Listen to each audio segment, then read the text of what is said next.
is one of my very favourite behaviours to train puppies and dogs because it's so practical and handy in so many situations. It's also really fun. It's fun for pet parents, it's easy and fun for kids to play as well, and it's a great way to bond with your dog. Good boy. It's also a really great way to practice your marker timing.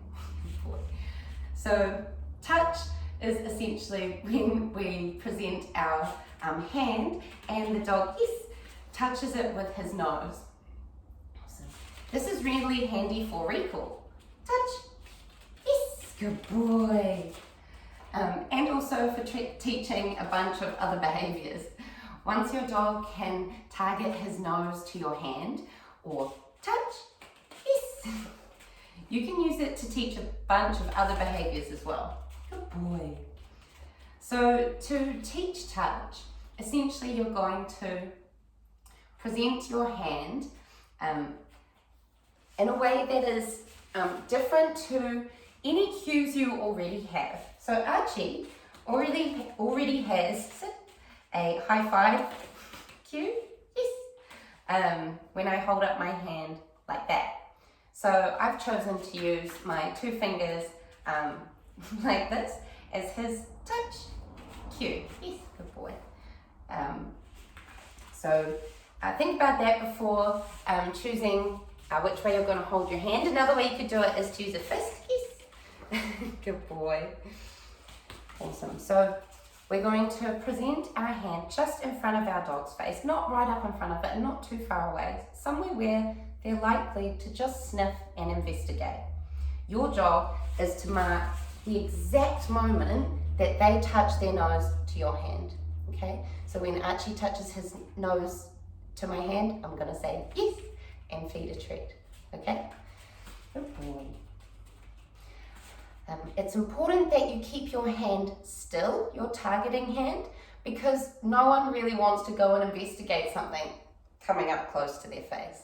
So we're just gonna keep it nice and still, yes, and mark the exact moment that he touches his nose to my hand. Yes, good job. I want to do it nice and close to begin with to make it really easy for Archie to succeed. Yes. If he was having trouble, I could come a little bit closer or move it to the side a little bit. Yes, good job.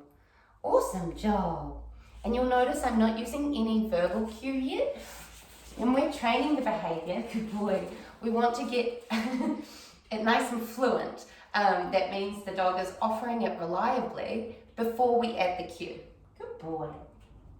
Awesome. And I also want to practice in different positions.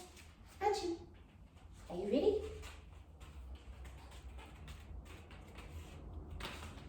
Yes, good boy.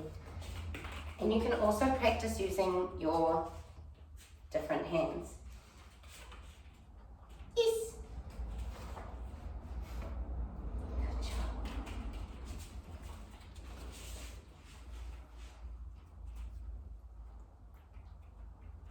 Yes. Good job, Archie. Well done. Once your puppy is reliably offering the behaviour like Archie is now, that means when they see your target hand, they are readily coming over to touch it with their nose. This is when you can add the verbal cue. So we're going to do the exact same thing with our bodies, but we're just going to slip the verbal cue in there just before we present our hand to target. So I'm going to say, touch, yes. Doing the exact same thing with my body as before, just slipping that cue in there. Archie, touch, yes. Touch, yes. Good job. Well done, you. Good boy. Such a superstar. Such a superstar. Good boy. Awesome. Have a break. Keep your training sessions really short and sweet. 2 minutes is plenty. I suggest counting out 10 to 20 treats, and that should be a really good little training session for you and your dog. Go at your dog's pace, have fun. If either you or your dog are getting frustrated or tired, have a break and come back to it later. Good boy. Happy training, and don't hesitate to get in touch if you have any questions.